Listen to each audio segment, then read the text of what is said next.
Muy buenos días, bienvenidos todas y todas. Les damos la más cordial bienvenida al webinar del día de hoy. El título es Mitos y realidades de los LMRs. Quiero hacer mención que esta sesión está siendo grabada única y exclusivamente para fines educativos y de consulta. Mi nombre es Viviana Rodríguez, yo soy coordinadora de la Comisión Cuidado de PROCID. Para quienes tengan poca referencia de PROCID, bueno, pues PROCID es la asociación líder que representa la industria de protección de cultivos en México.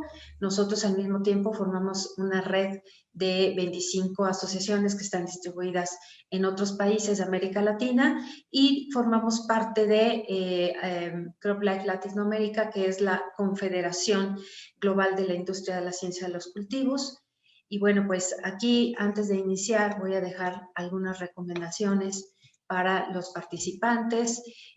Una de ellas es que las preguntas que puedan llegarse a generar durante la charla, bueno, pues pueden escribirlas en el chat. Al final vamos a designar también un momento específico para dar respuesta a estas preguntas. Las personas que deseen obtener una constancia de esta sesión, les vamos a compartir un link el día de mañana a sus correos electrónicos, los cuales se han registrado en el Zoom. Entonces, por ese lado no se preocupen, vamos a usar esa base para poderles hacer llegar este link y que puedan obtener una constancia, la cual podrán responder y tendrán tiempo suficiente para hacerlo hasta el próximo domingo. Las constancias serán enviadas por correo electrónico, por lo tanto será muy importante que escriban su nombre correctamente, como desean que aparezca en la constancia, y también verificar que su correo electrónico está escrito bien, porque a veces tenemos dificultades para enviar los documentos si no viene bien escrito su correo. Entonces, es muy importante que ustedes lo verifiquen, por favor. Bueno, pues ahora voy a hacer la presentación de nuestra ponente del día de hoy, a quien le agradecemos muchísimo el tiempo y la disponibilidad para compartir sus conocimientos con nosotros. Ella es Adriana Erika Acosta Hernández. Ella es químico farmacéutico industrial por el Instituto Politécnico Nacional de la Ciudad de México. Ella cuenta con 15 años de experiencia en la industria de protección de cultivos y ha colaborado en laboratorios de terceros autorizados en el área de físico-químicos, ha sido auditor interno, así como Green Belt, y en el área de regulatorio, tanto en empresas nacionales como en empresas transnacionales. Dentro de esta experiencia profesional, bueno, ella se ha desempeñado en diferentes cargos, como por ejemplo, coordinador técnico en Centro de Control de Agroindustria, departamento técnico, gerente de compras y asuntos regulatorios. También ha sido gerente de regulatorios en diferentes empresas, una de ellas, bueno, Lucaba. Y a partir de 2018 es coordinador de asuntos regulatorios en FMC, Agroquímica de México. Y bueno, pues Adriana, yo agradezco nuevamente tu presencia. Muchísimas gracias. Voy a estar aquí por si necesitas algo, por favor, no dudes en comunicarlo para poderte apoyar en lo que tú requieras. Y nuevamente agradecer a nuestra audiencia que nos favorezca con su presencia. Entonces, adelante, Adriana, muchas gracias. Voy a dejar de proyectar mi pantalla y mi presentación para que tú puedas participar. Muchas gracias, Viviana. Buenos días a todos. Gracias por la oportunidad de dar esta plática. ¿Me puedes apoyar, Viviana, diciéndome cuando veas mi pantalla, por favor? Claro que sí. Ahorita te veo a ti, entonces está ahí ya, mira, ya está lista tu presentación, la vemos muy bien. Perfecto. Bueno, esta plática fue diseñada para abordar ciertos conceptos técnicos de una manera sencilla. A lo largo de mi trayectoria a veces me ha sido difícil como entender estos conceptos técnicos que a lo mejor hemos escuchado varias veces y que al final del día nos terminan siendo como confusos o no tan claros. Y pues es por eso que surgió esta plática, la cual lleva nombre Mitos y Realidades de los Límites Máximos de Residuos, o como comúnmente los llamamos, LMRs. Esta plática se realizó con las aportaciones de todo el Departamento Regulatorio de FMC. Vamos a iniciar con un breve Share. En este caso vamos a hablar sobre los cuidados que hay que tener sobre la temporada de calor que está iniciando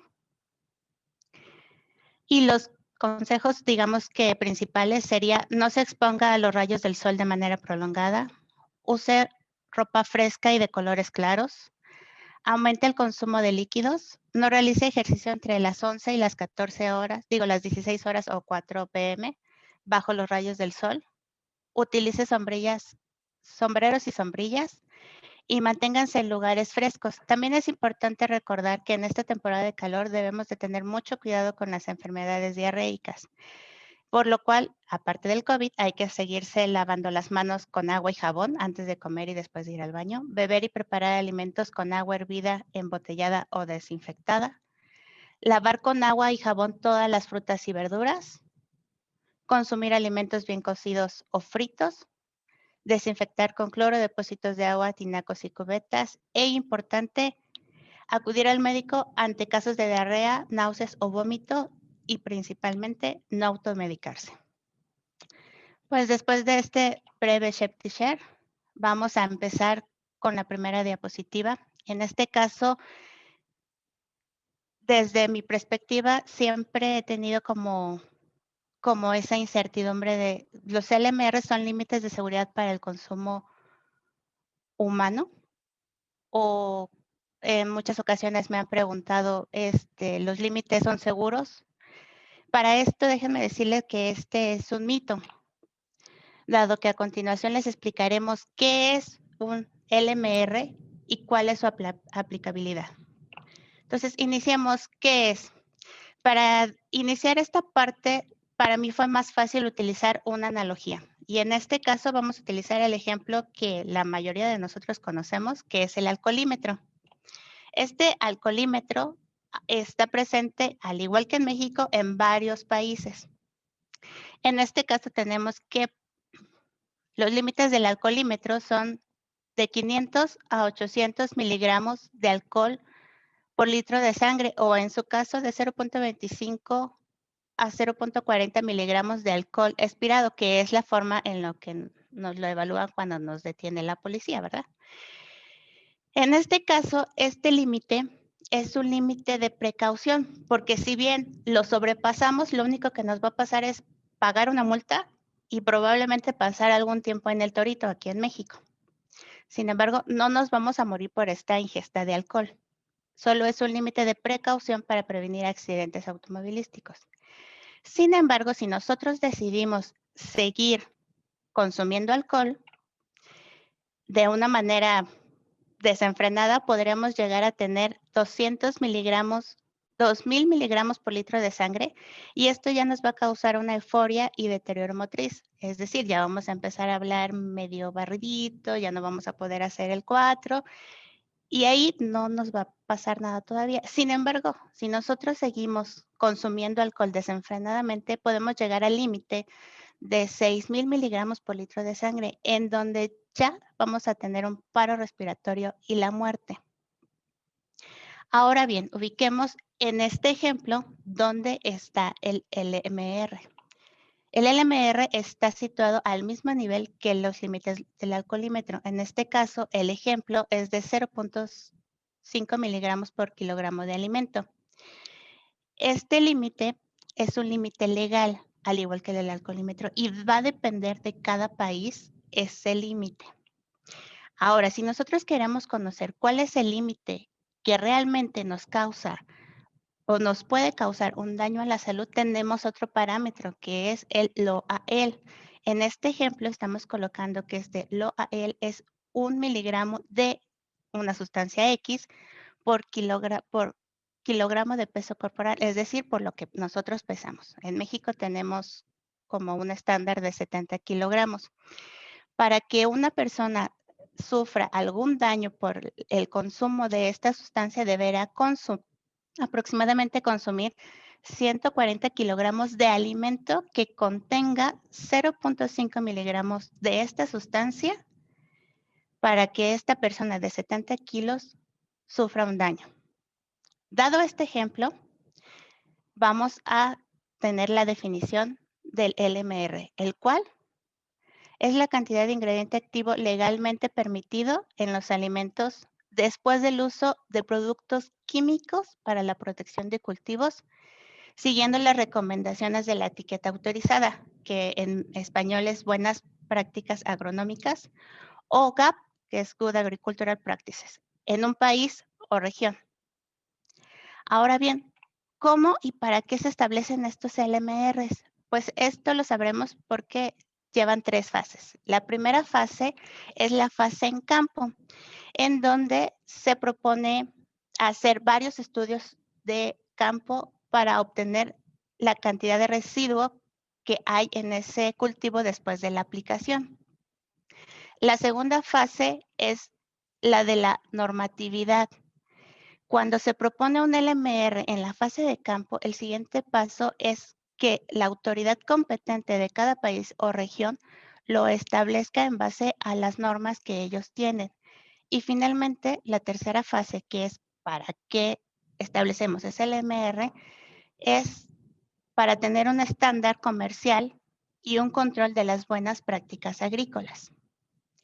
Ahora bien, como vimos, en la primera fase están los estudios de residuos. Estos estudios de residuos, aquí vemos una N, esto es porque se realizan diferentes parcelas experimentales o en diferentes partes de la región en donde se quiere establecer o proponer este LMR, que en este caso en México, si nosotros queremos proponer un LMR en aguacate por la norma que actualmente existe en México, debemos de realizar 7 estudios o decir 7 parcelas experimentales. Estos estudios se realizan con el peor escenario de aplicación, considerando los hábitos de la plaga que se desea incluir en la etiqueta. Este peor escenario o la gap crítica es la dosis máxima, el máximo número de aplicaciones, el intervalo mínimo entre las aplicaciones y el intervalo mínimo entre la última aplicación y la cosecha, que en México se conoce como IS o intervalo de seguridad. Una vez que nosotros tenemos estos resultados de los estudios en campo, nosotros procedemos a calcular el LMR. Esto se hace mediante varias maneras y la más utilizada es la calculadora de la OSD, que es la que ustedes tienen en su pantalla. Este cálculo se realiza en base a una estimación estadística de los resultados obtenidos en campo, por lo que el LMR siempre será mayor que el valor más alto de residuos encontrados en la fase de campo. En este ejemplo que tienen en su pantalla, tenemos aquí la descripción de lo que estamos nosotros tratando de cuantificar, que sería el ingrediente activo, en qué cultivo, en qué país y sobre todo la gap crítica. Asimismo, también podemos ver que tenemos la N que vimos, que en este caso si queremos aguacate es igual a 7, y también nos presenta cuál es el valor mínimo que hemos obtenido en estos resultados de campo, que para este ejemplo es 0.049 miligramos por kilogramo. Asimismo, más abajito tenemos aquí el residuo más alto encontrado en nuestros estudios de campo, que en este caso es 0.281. Al meter todos estos valores, la calculadora realiza este cálculo estadístico y nos da un LMR propuesto de 0.4 miligramos por kilogramo, el cual es un valor mucho más elevado que el valor más alto que vimos aquí arriba. Una vez que la empresa propone este LMR, pasamos a la parte de normatividad. En este caso, en cada país hay que cumplir la normatividad. En México tenemos una norma, que es la norma 082, en la cual nosotros debemos de garantizar que la exposición a los residuos de plaguicida generados por las prácticas agrícolas autorizadas tengan un riesgo aceptable para el consumidor. ¿Y cómo lo logramos? Pues lo logramos básicamente comparando el residuo que podría consumirse en el alimento una persona todos los días versus el valor de la ida. ¿Y qué es la ida? Pues la ida se define como la ingesta diaria admisible, la cual es la cantidad de sustancia que puede ser ingerida diariamente por un individuo durante toda su vida sin que le produzca un daño a la salud. Ahora bien, ¿de dónde nace esta ida? Esta ida se calcula a partir de datos importantes que provienen de los estudios toxicológicos a largo plazo. Estos estudios se realizaron en los animales de laboratorio durante la fase de desarrollo del discovery de la nueva sustancia. Este primer concepto es el nivel de efecto adverso no observable, que en resumen es la cantidad de X sustancia, o en este caso ingrediente activo, que no causó efectos adversos en animales de laboratorio. Y otro parámetro que tenemos también es el LOAEL, que en resumen es el nivel más bajo que sí causó efectos adversos en los animales de laboratorio. La ida se calcula, conforme lo dice esta fórmula, que ya sea teniendo el valor de NOAEL o LOAEL entre un factor de seguridad que deriva de la variabilidad entre la especie del animal y el humano y la variación entre humano y humano. Esto nos va a dar que la exposición dietaria a largo plazo se considerará aceptable cuando se encuentre por debajo de estos resultados toxicológicos, LOAEL o LOAEL, durante los estudios que se determinaron durante los estudios a largo plazo en los animales de laboratorio. Ahora bien, como les mencioné, en México existe esta norma 082 SACFITO SSA 1 2017, en la cual nos dice que para establecer un LMR tenemos que realizar un análisis de riesgo dietario. Este análisis de riesgo dietario se hace para comparar los resultados que se obtienen versus la ida. ¿Y qué es lo que comparamos contra la ida?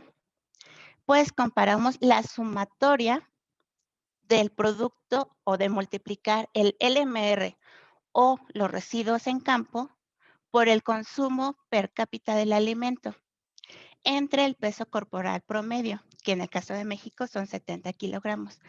Por cada cultivo vamos a hacer esta operación y los vamos a sumar todo. Este valor es el que se va a comparar con la ida. Ahora bien, si lo vemos de una manera más gráfica, esta sería nuestra copa de riesgo, en donde nuestro riesgo máximo sería la ida, que está situada en esta parte. Cada vez que nosotros proponemos un LMR, se va a ir llenando esta copa.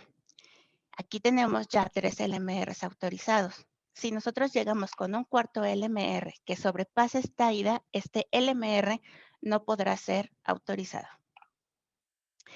En resumen, y para hacerlo un poco más gráfico y tener la respuesta de por qué el LMR no es un residuo de seguridad al consumidor, vamos a presentar un gráfico en donde la parte superior va a ser la parte que nos genere más riesgo a la salud del consumidor y la parte inferior va a ser la que no nos genera un riesgo. Y en esta parte tenemos en la inferior los residuos en campo. Encima tenemos al LMR. Encima tenemos la ida. Y como vimos que la ida se calcula bajo dos resultados o dos parámetros derivados de los resultados de los estudios de toxicología a largo plazo, que es el NOAEL y el OAEL, tenemos que por arriba de estos valores es donde tenemos un riesgo a la salud del consumidor. Como vemos, los residuos que obtenemos en campo y el LMR están por abajo por todos estos factores de seguridad que estamos nosotros colocando. Ahora, un ejemplo para que se vea más visible esta parte es para que exista un riesgo o la posibilidad de un riesgo a la salud por el consumo de alimentos con residuos de productos para la protección de cultivos, necesitaríamos ingerir todos los días la siguiente cantidad de alimentos, considerando que este producto X tiene una ingesta diaria admisible de 0.01 miligramos por kilogramo. Si utilizamos esta fórmula, que es el consumo, es igual al peso corporal por la ida entre el LMR, obtendremos estas cantidades para la fresa, la naranja y la uva. Si para la fresa tenemos un LMR de 0.3, para la naranja 0.5 y para la uva 0.2, con las fórmulas podemos decir que para tener la posibilidad de un riesgo a la salud, tendríamos que consumir diariamente 233 gramos de fresas que tuvieran todas y cada una de ellas 3.0 miligramos por kilogramo. Para el caso de las naranjas, necesitaríamos consumir 14 kilos diarios durante toda nuestra vida. Y para las sumas serían 3.5 kilogramos. Una vez teniendo esto, pues llegamos a la parte de la aplicación. ¿Para qué nos sirve un LMR? El LMR, como lo vimos, es un estándar que nos dice cómo se están llevando a cabo las buenas prácticas agrícolas. Entonces, el LMR no es seguridad. Lo que sí es seguridad es seguir las recomendaciones que están en la etiqueta, como son dosis recomendadas, intervalo entre aplicaciones, número de aplicaciones, respetar los días entre la última aplicación y la cosecha, y todo esto son las buenas prácticas agrícolas. Este fue el primer mito que vimos. Pasemos al segundo que nos hemos encontrado a menudo, y es que nos relacionan el LMR con la banda toxicológica. Entonces, la pregunta sería, ¿existe una relación entre el LMR y la banda toxicológica? Pues déjenme decirle que esto también es un mito, ya que esta banda de color deriva de la categoría de peligro en la que se clasifican estos productos para protección al cultivo. Este concepto de peligro tiene que ver más bien con las características propias de cada molécula para ocasionar un daño a la salud. Este potencial daño para la clasificación de las etiquetas es derivado de los estudios de toxicidad aguda. ¿Y qué es agudo? Pues significa que se evalúa el efecto adverso causado en un periodo corto de tiempo después de haber sido administrado en una dosis única. En este caso tendremos unos parámetros que son la CL50 y la DL50 que se obtienen de los estudios de laboratorios con animales, ya sea por vía oral, vía dérmica y vía inhalatoria.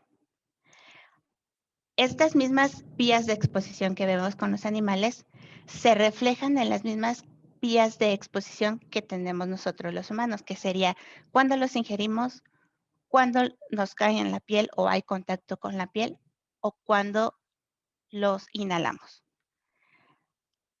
Ahora bien, estas mismas categorías están reflejadas en la siguiente tabla, donde están los datos toxicológicos de acuerdo a la norma 232 y en base al sistema de GHS para toxicidad aguda, en donde vemos que tenemos en la tabla 5 categorías, de la 1 a la 5, y están por colores.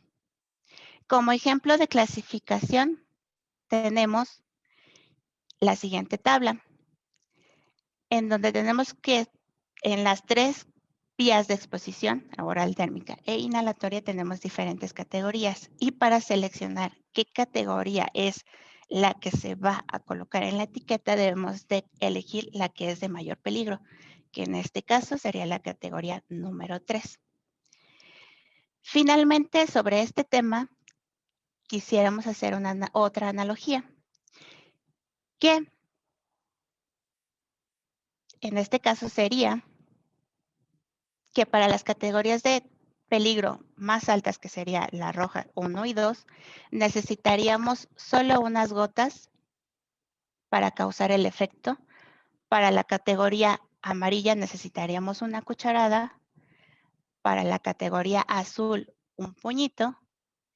Y para la categoría verde necesitaríamos 1 kilo para causar un efecto. Como vimos, ninguno de estos parámetros o esta clasificación de la banda toxicológica tiene que ver con los revisados anteriormente para el establecimiento de un LMR. Por lo tanto, el LMR no está relacionado con la etiqueta o con las bandas que aparecen en las etiquetas. El siguiente mito a revelar es el intervalo de seguridad o PHI asegura que la cantidad de residuo en el producto cosechado es mínima. Pues déjeme decirle que esto también es un mito. y a continuación explicaremos varios temas del intervalo de seguridad.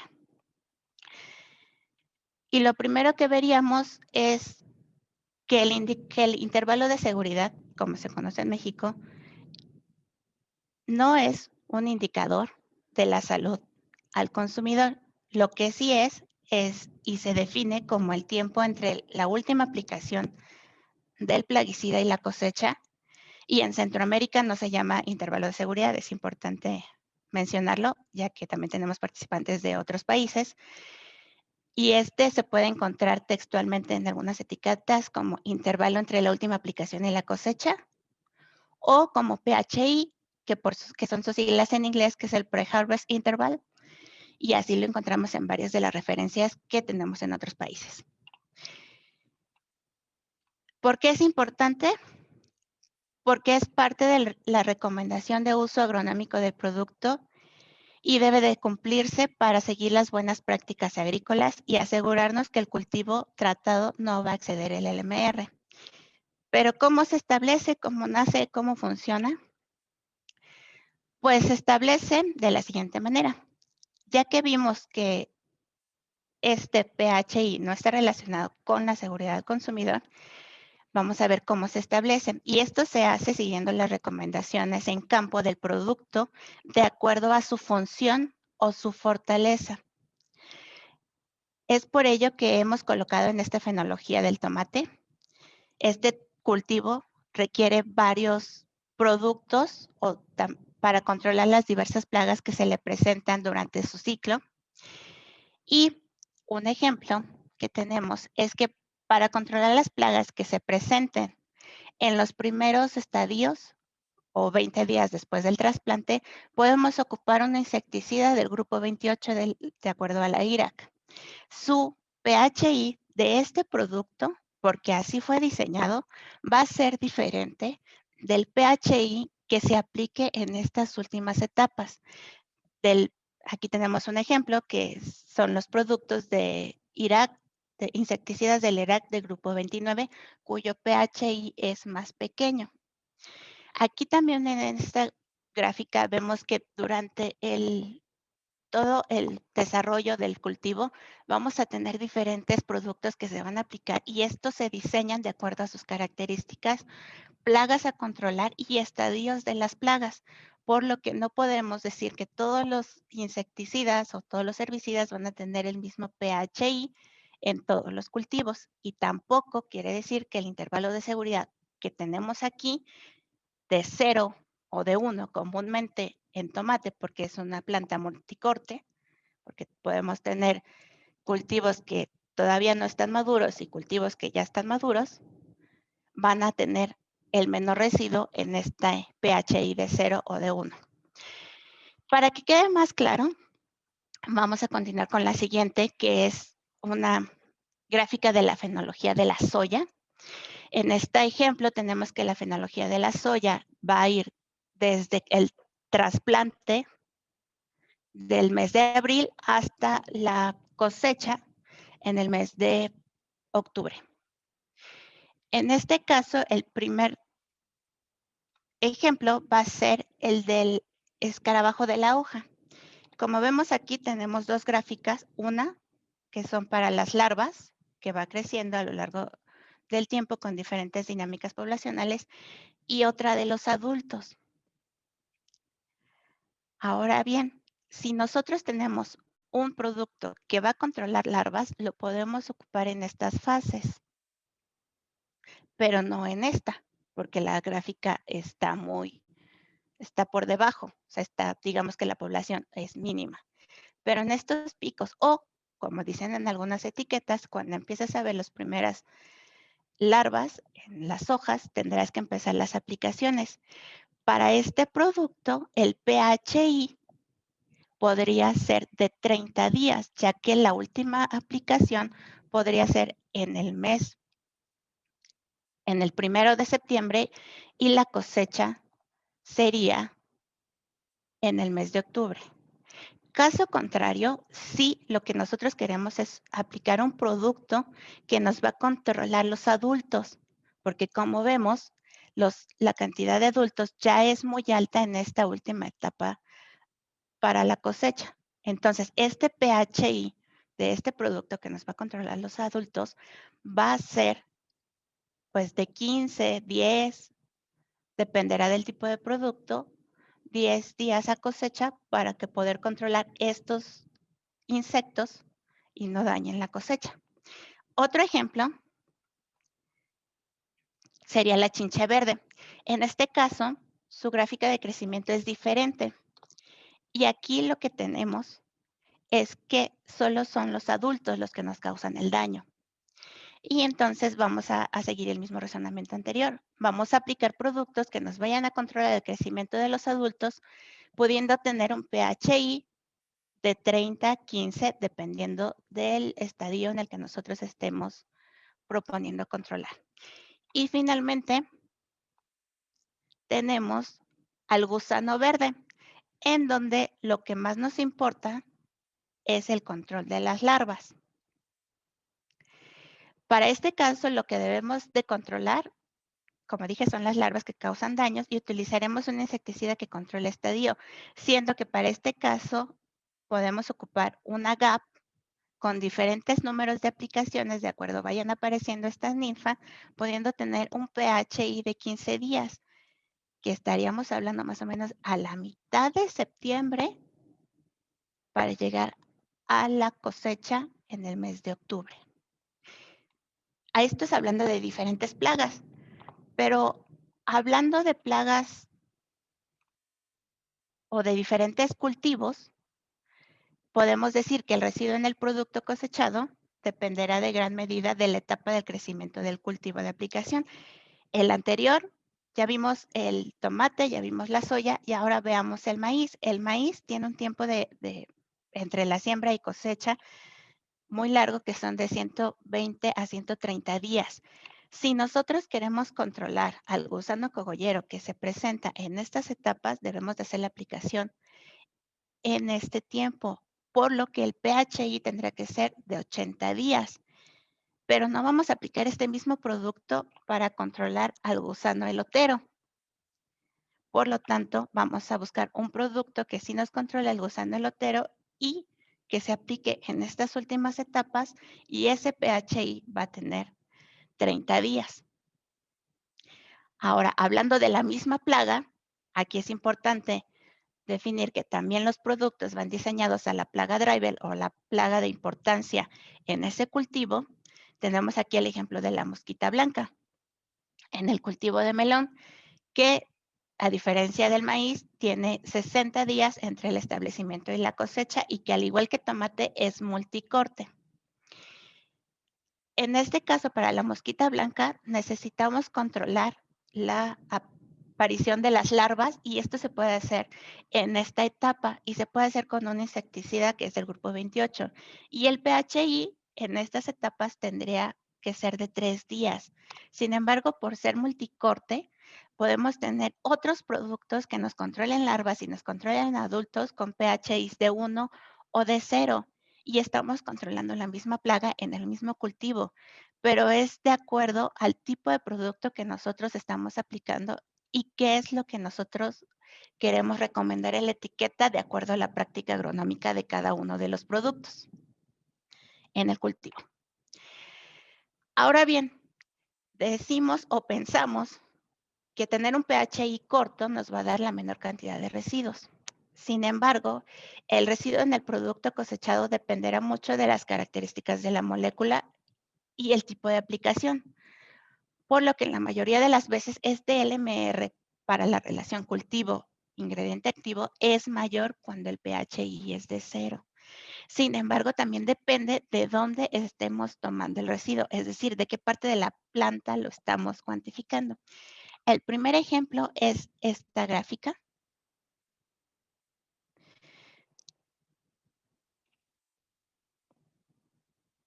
en donde tenemos el gráfico de los días después del tratamiento, desde el día de la aplicación hasta 50 días después de la aplicación, y la cantidad de residuo encontrado. Este fue una aplicación en la manzana. Como vemos, Los niveles más altos los encontramos a un día después de la aplicación. Si nosotros seleccionáramos un PHI de acuerdo a tener un LMR con la menor cantidad de ingrediente activo en el producto, tendríamos que seleccionar de 35 a más de 45 días un PHI. Sin embargo, para este producto, de acuerdo a la práctica agronómica y a la plaga a controlar, el PHI se estableció de 15. Como vemos, al tener un PHI de 15, no estamos teniendo el residuo más bajo. Ahora, en el caso de tener diferentes residuos, depende de dónde se esté tomando, tenemos el ejemplo de la raíz. Si nosotros aplicamos el producto y cuantificamos en la raíz, podemos observar que el día de la aplicación tenemos un residuo mínimo, pero conforme van pasando el tiempo, este residuo en la raíz aumenta, aunque después decrece. Pero tenemos que definir el PHI de acuerdo a la práctica agronómica y a las recomendaciones del producto. No vamos a elegir un PHI de 0 o de 35 porque son los valores más bajos.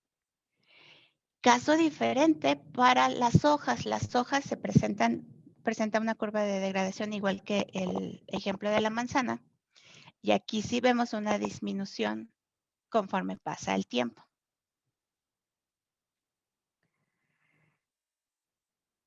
Finalmente, vamos con el último mito, que es a mayor tiempo de reentrada, quiere decir que un plaguicida deja más residuos en un cultivo.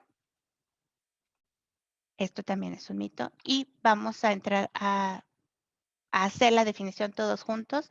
Y esta definición tiene 4 elementos. El primer elemento es el tiempo en horas. El segundo elemento es la aplicación. El tercer elemento es el reingreso de personas y animales. Y el quinto es el equipo de protección al cultivo. Digo, el equipo de protección personal. En este caso vemos este cuadrito porque nos falta la palabra principal para esta definición, que si la leemos dice tiempo en horas que deben de transcurrir entre una aplicación de un plaguicida y la entrada de animales o personas en el área tratada o cultivo sin el equipo de protección personal correspondiente. Para entender un poco más sobre este tema, vamos a tratar de explicarles qué son o decirles qué factores intervienen para este tiempo de reentrada a las zonas tratadas o REI, que es conocido como las siglas en su inglés, que sería el residuo foliar desplazable inicial. Este residuo no tiene nada que ver con los residuos que se encuentran en el cultivo o en el alimento que nosotros nos comemos. Este residuo tiene que ver más sobre la cantidad de producto que se queda en la hoja o en la superficie que se trató. El siguiente es la jornada laboral en horas días. El siguiente es el factor de absorción dérmica. El siguiente es el peso corporal. Y finalmente tenemos el no a él en animales, concepto que ya vimos en las primeras diapositivas. Para este tiempo de reentrada, debemos de saber que, de acuerdo a las fórmulas siguientes, tenemos la exposición diaria, en donde ocupamos el residuo foliar desplazable, una tasa de transformación, un factor de conversión y la jornada que sería en horas días. Después necesitamos saber la dosis diaria, que para ello necesitamos la exposición diaria, que fue la que nosotros calculamos anteriormente, el factor de absorción dérmica entre el peso corporal y finalmente tenemos el MD, que es el margen de exposición, que se calcula con el no a él y la dosis diaria en humanos que calculamos anteriormente. Como vimos, este tiempo de reentrada o REI no se utiliza, para su cálculo, no se utiliza ninguno de los parámetros que revisamos anteriormente para calcular el LMR. Por lo tanto, son diferentes. El REI, sin embargo, sí es un parámetro relacionado con la salud humana y es, como vimos aquí, tiene más relación a la exposición que tiene el trabajador a los residuos que dejan después de la aplicación. Todo esto lo encontramos en nuestras etiquetas. En el caso de México, las encontramos en la siguiente parte. Tenemos que la dosis se encuentra en esta parte. El número de aplicaciones se encuentra comúnmente en la parte de observaciones. El intervalo de seguridad o PHI, comúnmente lo ponemos entre paréntesis después del cultivo. Aquí tenemos en piña 60, papa 14, etcétera. Y el tiempo de reentrada a las zonas tratadas lo encontramos en esta parte y para este ejemplo es después de 2 horas, totalmente diferente al intervalo de seguridad que aparece ahí o PHI. Ahora, como resumen, ¿qué es un mito? Los LMRs son límites de seguridad para la salud del consumidor. El LMR está relacionado con la banda toxicológica del producto. El intervalo de seguridad o PHI asegura que la cantidad de residuo en el producto cosechado es mínima. Y a un mayor tiempo de reentrada quiere decir que un plaguicida deja más residuo en el cultivo. Lo que sí es una realidad es que los límites máximos de residuos son la cantidad de ingrediente activo legalmente permitida en los alimentos después del uso de productos químicos para la protección de cultivos. Estos se establecen de acuerdo a los datos de residuos obtenidos en campo y a la normatividad de cada país. Es por eso que son diferentes en cada parte del mundo y no de acuerdo a la banda de color. La banda de color se establece de acuerdo a la toxicidad aguda, oral, dérmica e inhalatoria del producto y no de acuerdo al LMR del producto. El intervalo de seguridad es parte de la recomendación de uso agronómico del producto y al cumplirlo estamos siguiendo las buenas prácticas agrícolas, con lo que aseguramos que el cultivo tratado no va a exceder el LMR y no hay una relación entre el límite máximo de residuos en el producto cosechado y el tiempo de reentrada. El tiempo de reentrada es un parámetro que se establece para minimizar la exposición de los trabajadores a los productos de protección de cultivos aplicados. Y finalmente, seguridad es seguir las recomendaciones de la etiqueta para aplicar el producto, lo que llamamos buenas prácticas agrícolas. Y pasaríamos a la sección de preguntas. Para esta sección, antes de iniciar con las preguntas que pudiera tener el foro, antes de que nosotros abriéramos esta parte, ya tenemos una pregunta que quisiéramos responder. Bueno, son varias y a continuación las coloco. La primera pregunta que nos hicieron es, ¿el cultivo de stevia necesita LMRs? Y la pregunta es sí, si se utilizan productos químicos. También nos preguntarán que si existen ya estos LMRs. Sí, ya existen algunos para este cultivo. ¿Se puede exentar el uso del LMR para este cultivo con base en su proceso de obtención al igual que la caña? ¿O es necesario un valor del LMR y cuál sería el valor? La respuesta a esta pregunta es que no se puede exentar. Se debe tener un valor al igual que se establece para la caña y el valor dependerá del ingrediente activo, la recomendación agronómica, el tipo de la aplicación y la GAP crítica.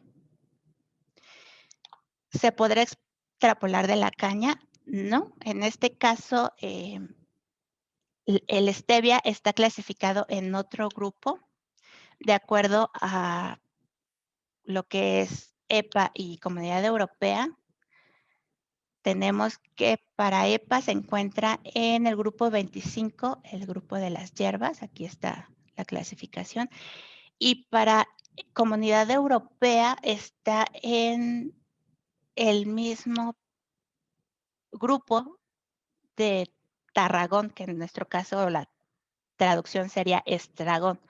Aquí está clasificado, aquí está este.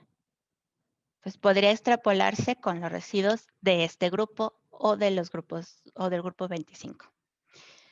La siguiente pregunta que nos mandaron es: ¿cuáles son las bases o criterios para que un cultivo o plaguicida quede exento de LMR?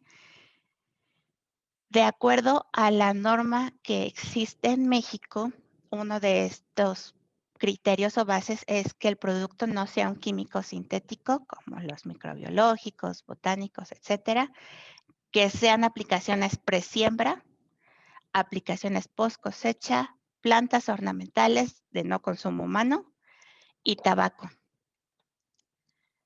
La siguiente pregunta sería: ¿los tratamientos a semilla quedan exentos de LMR?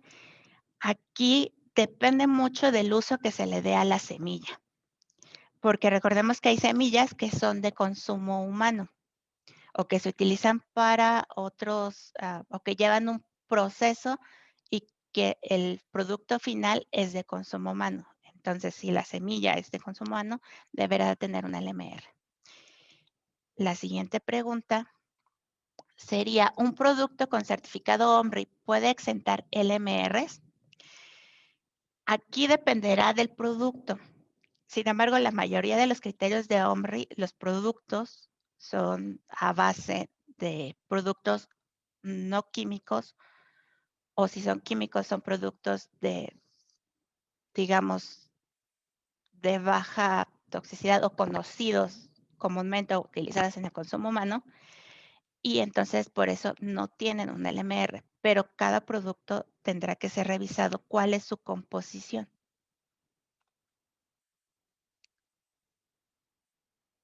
Y estas serían todas las preguntas. Me falta una, perdón. Y la última pregunta es: en la nueva actualización de la base de datos de GEMS no está considerado un valor para el cultivo de chile. ¿Se sabe por qué? Es correcto, en la versión de marzo, que es la versión 4, no aparece un consumo, aparece como NC, no consumption, en el clúster 5, y esto se debe a que la base de datos de GEMS se construye con diferentes fuentes.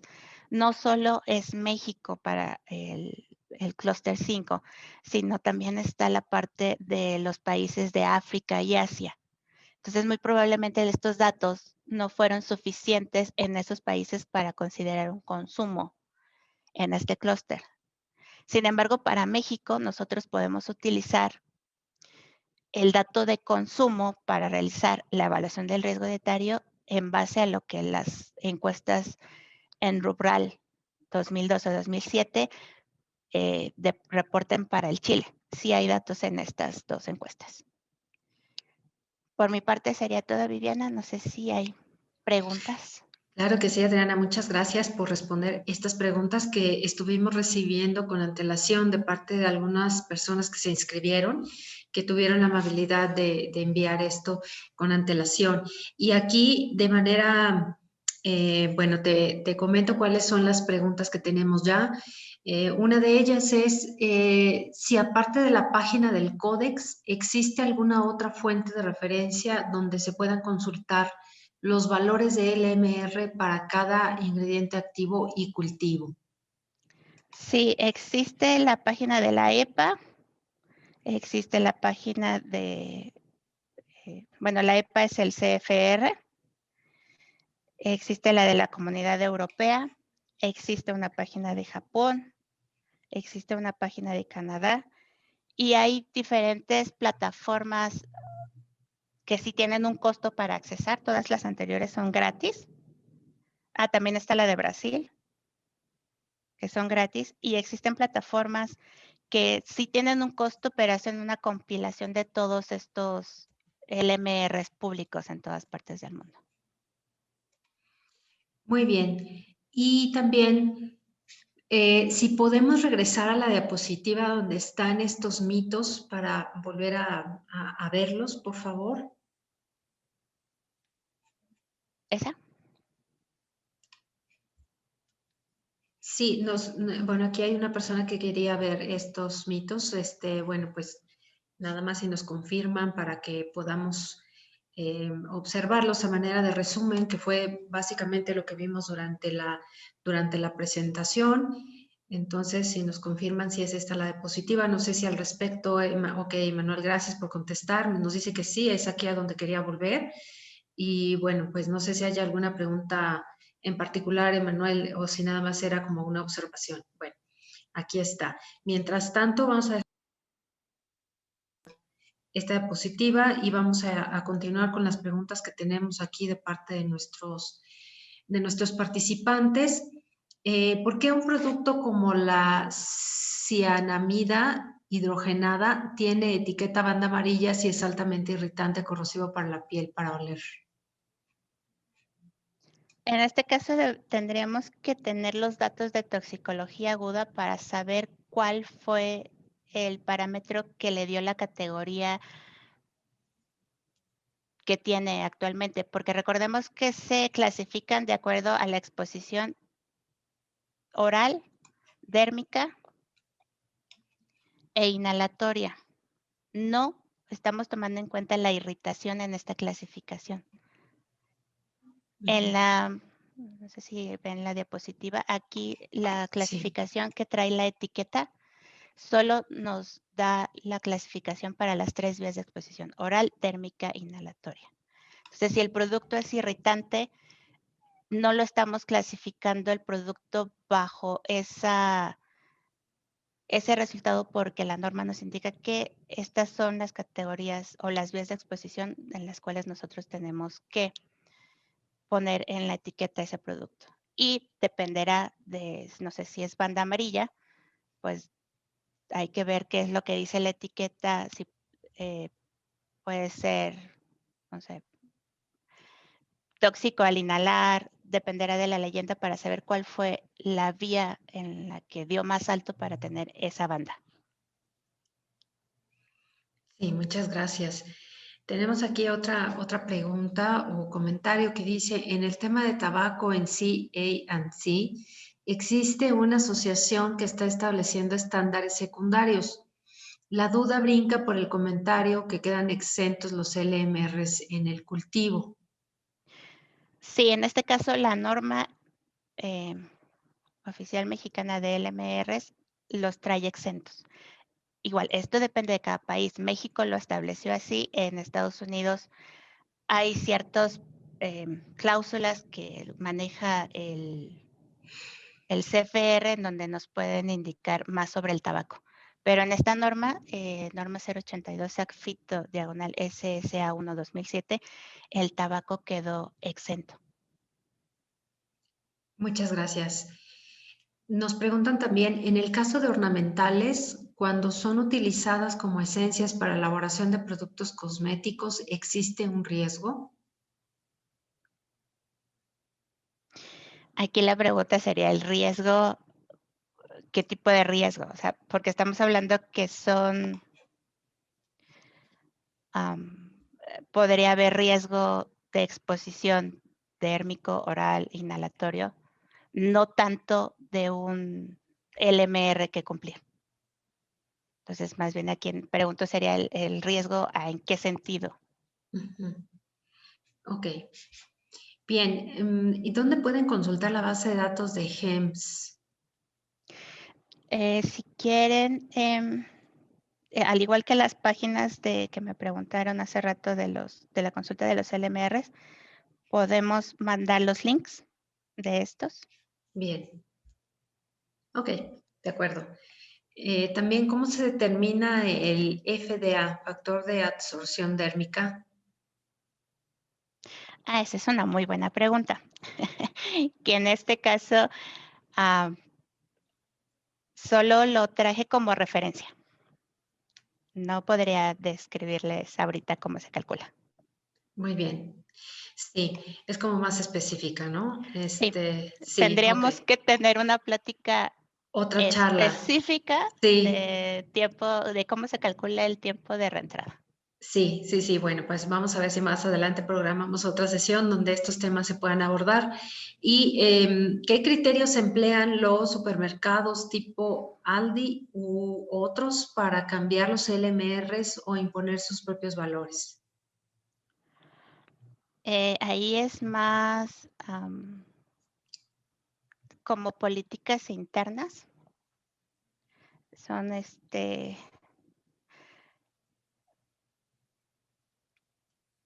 tienen como una directriz. No desconozco cuál sea el fundamento científico que ellos pudieran tener Ujú. para establecer un LMR diferente al que ya estableció la autoridad y que, como vimos, tiene toda una base científica que la autoridad ya le dio su visto bueno y aprobó. De acuerdo, muy bien. Vamos a ver, aquí tenemos otra que dice, para determinar el LMR, ¿se toma en cuenta el DL50? No, lo que se toma en cuenta para determinar el LMR y solo es para el establecimiento es la comparación contra la IDA. Y la IDA, recordemos, nace de, permítanme, de los valores del OAL y no AL, que son los datos o los resultados de los estudios toxicológicos a largo plazo, no a corto plazo o agudos como una CL50 o una DL50. Ok, bien. ¿Y cuál es la última actualización del GEMS en México? La de marzo 2019. De hecho, en el link donde les compartiremos, ahí viene esa última actualización. Y es el que se tendría que estar consultando. De hecho, hay que estarlo consultando continuamente para tener la versión más actualizada. Sí, muchas gracias. Aquí nos preguntan si se puede comentar sobre la dosis de referencia aguda. No sé si es correcto así, referencia aguda. A ver, El comentario es, ¿qué nos puedes comentar sobre la dosis de referencia aguda? como aguda tenemos la parte, déjenme llegar acá, esto, que se utiliza para la clasificación del producto en las categorías de peligro de esta parte, que es donde se utilizan los datos de DL50, que es dosis letal 50 aguda, oral, dérmica e inhalatoria. Esto se realiza dándole a los animales de laboratorio. Si es oral, se le administra el producto, no en alimentos, es importante aclararlo, se le administra al animal el producto. Si es por vía oral, se le administra. Si es por vía dérmica, se le aplica. Y si es por vía inhalatoria, se coloca aquí la ratita para que la ratita pueda, pues, inhalar el producto. Y esto se hace en 14 días para la térmica y la oral, y son 4 horas de exposición inhalatoria para la rata. No sé si eso era la duda. Bueno, a ver si la persona que nos escribió puede hacernos un comentario en referencia si la consulta quedó clara. Y bueno, pues básicamente son las preguntas que tenemos por el momento. Ya estamos también en el tiempo. Lo que podemos hacer es que si hay otras dudas, bueno, voy a dejar el correo electrónico con el cual me pueden contactar y podemos hacerle llegar las preguntas a Adriana. Y bueno, pues a mí no me queda más que agradecer, Adriana, al equipo de FMC que ha hecho posible esta colaboración y que podamos llevar a cabo esta sesión. Entonces, bueno, pues agradecer a la audiencia también que se ha conectado de los diferentes estados de la República Mexicana y de otros países de América Latina, como Brasil, Perú, etcétera, otros países que amablemente nos acompañan el día de hoy. Entonces, bueno, pues yo agradezco nuevamente y estaremos en contacto vía correo electrónico para mandarles el link a las personas que deseen recibir una constancia de esta sesión. Se podrá contestar en los próximos días hasta el día domingo para que tengan tiempo suficiente y las constancias se las haremos llegar también por correo electrónico. Es importante hacer énfasis en que escriban correctamente su nombre, como quieran que aparezca en la constancia, que escriban también correctamente su correo electrónico para hacerles llegar esta constancia sin ningún retraso. Entonces, bueno, pues agradezco nuevamente, Adriana, que tengas una excelente tarde, un excelente día a todos. Muchísimas gracias.